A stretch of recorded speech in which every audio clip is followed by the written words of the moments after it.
With one of the greatest players in NBA history who is about to head into, this doesn't seem possible, his 17th season. My goodness, Stephen Curry has won 4 NBA championships, 2 MVP awards, and of course he is the all-time leader in three-pointers made, the only player ever with more than 4,000. They said he was too small to matter, too fragile to last, too ordinary to bend a sport built for giants. For years, Stephen Curry was treated like a footnote, dismissed by college coaches, doubted by NBA scouts, overshadowed by players who were supposed to define the future. But while the world questioned his body, they completely missed the thing that would change basketball forever. Because Curry wasn't just fighting to survive, he was quietly engineering a revolution that would dismantle decades of basketball logic, redraw the geometry of the court, and turn the three-point line into the most dangerous weapon in sports. Here's Curry for the record.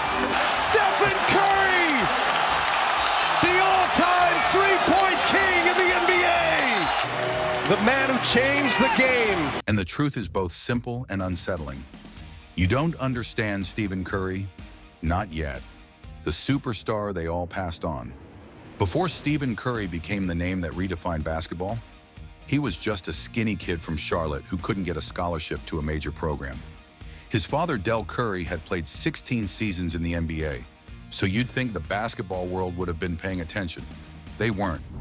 Stephen wanted to play for Virginia Tech, his father's alma mater. They didn't want him. He dreamed of playing for Duke, the premier basketball program in his home state. They didn't want him either. Coach K looked at this undersized guard and saw a player who was too small, too slow, and too weak to compete at the highest level of college basketball. Think about that for a second. The greatest shooter in basketball history, a player who would go on to win 4 NBA championships and change the way the entire sport is played, couldn't get a scholarship offer from the school 30 minutes from his house. Duke didn't want Stephen Curry. Virginia Tech didn't want Stephen Curry. The big programs looked at him and saw everything he couldn't do instead of everything he could. So Stephen ended up at Davidson, a small liberal arts college in North Carolina that most basketball fans had never heard of. It wasn't where he wanted to be. It wasn't the path to NBA stardom that most elite prospects take. But it was the only door that opened for him, and he walked through it with a chip on his shoulder that would define his entire career. Because Stephen Curry learned something at Davidson that would serve him for the rest of his life.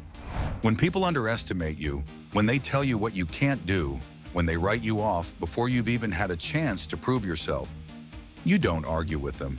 You don't try to convince them they're wrong. You just go out and show them. The March Madness explosion, the 2008 NCAA tournament changed everything.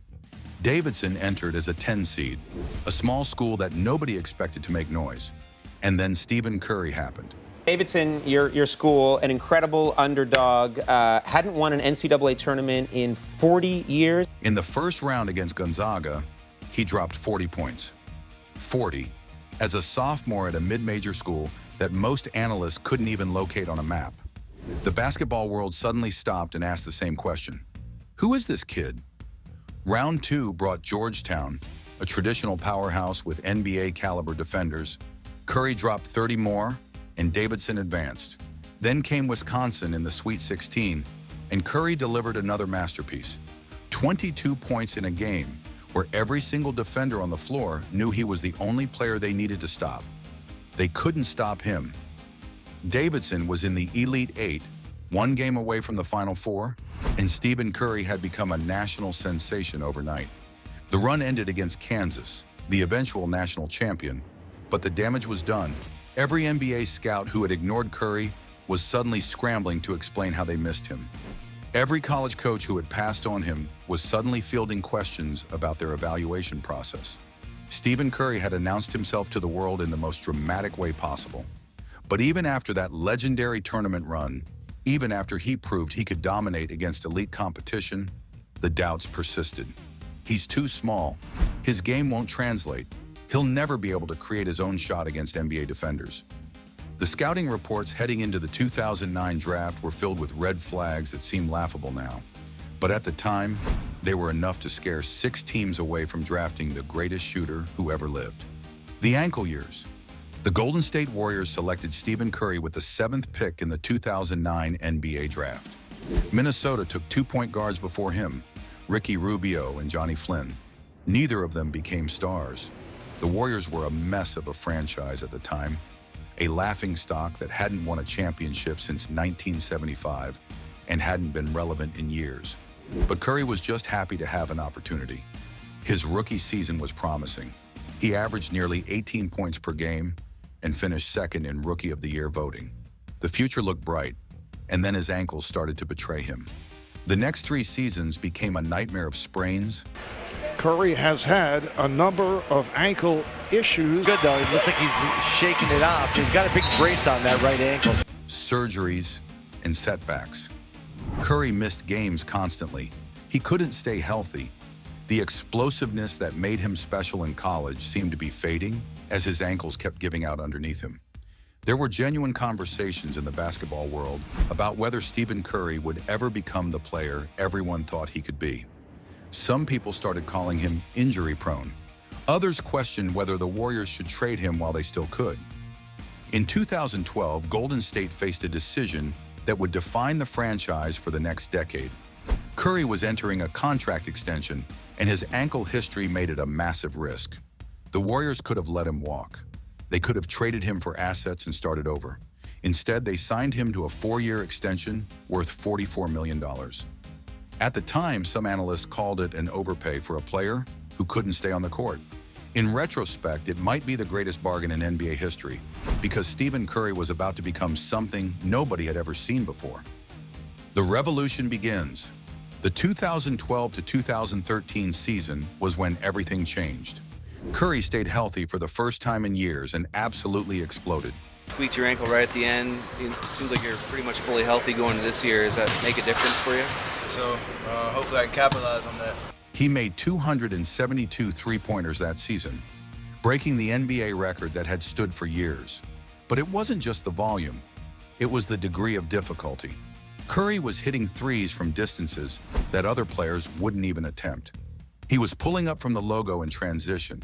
He was launching from 28 feet with a hand in his face like it was a layup. The basketball world had never seen anything like it. The Warriors won 47 games and made the playoffs for the first time in years. In the first round against Denver, Curry dropped 36 points in an elimination game and led Golden State to a series win. Then he took the San Antonio Spurs, the model franchise of NBA excellence, to 6 games in the second round. This wasn't a cute story about a small school kid anymore. This was a legitimate NBA superstar emerging before everyone's eyes.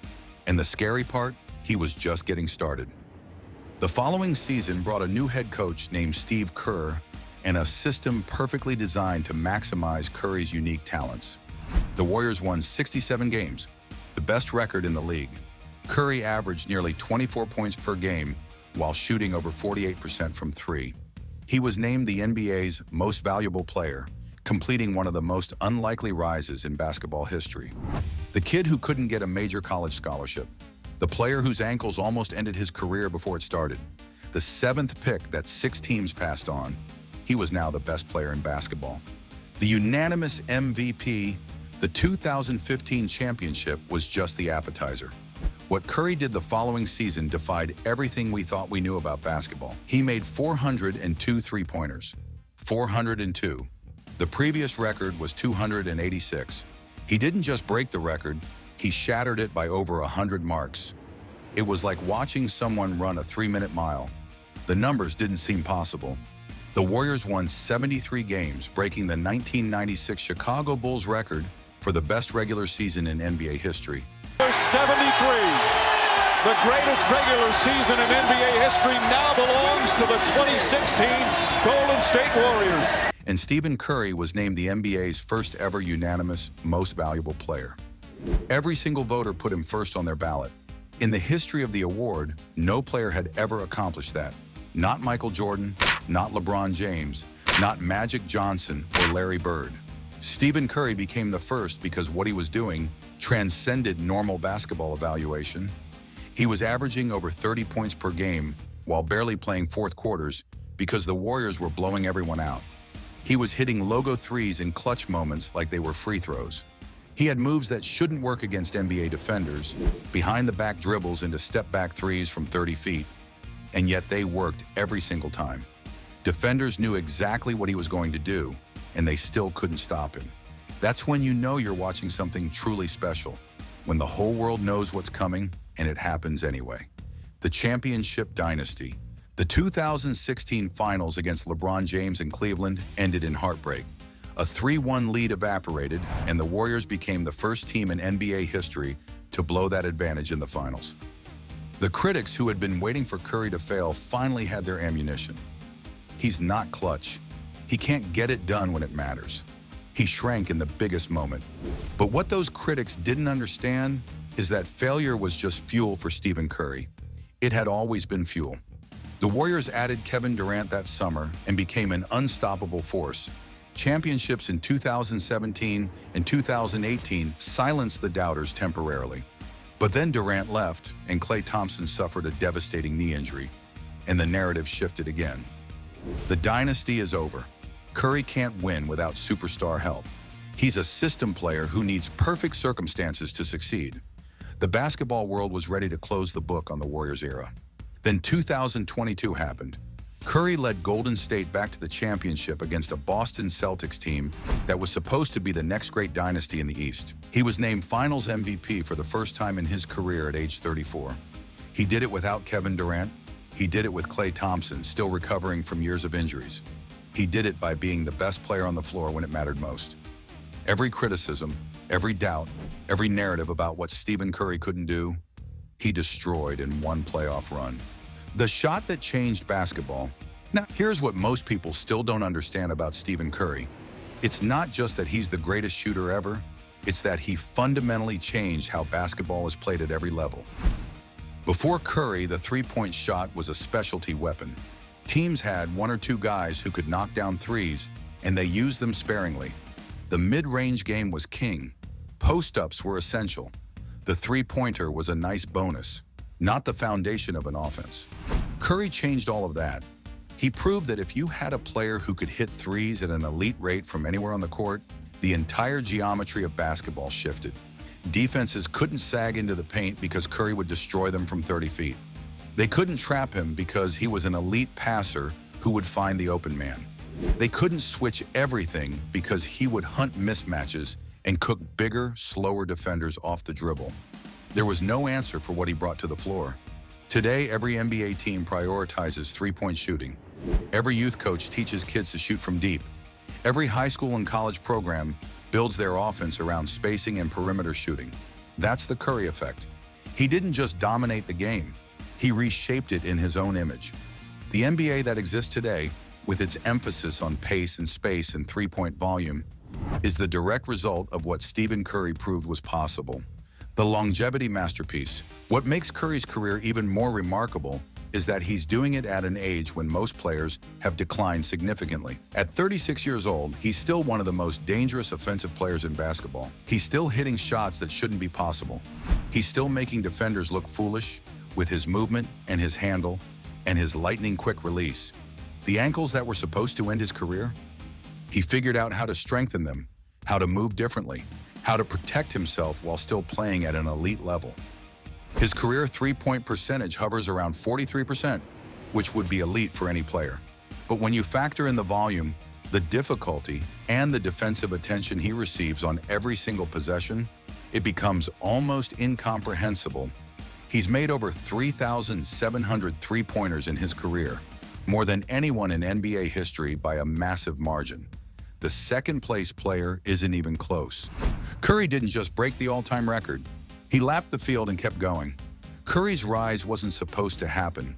Not with that frame, not with those injuries, not in a league that was built to crush players like him. Yet here he is, not just surviving the NBA, but reshaping it in his own image. Every deep three, every impossible angle, every moment he bends a defense until it breaks, is a reminder that the greatest revolutions rarely come from the players we expect. They come from the ones we underestimate. And if one overlooked kid could rewrite the entire geometry of basketball, it forces a bigger, more unsettling question. What other quiet revolutions are already taking shape in the NBA, waiting for the world to catch up?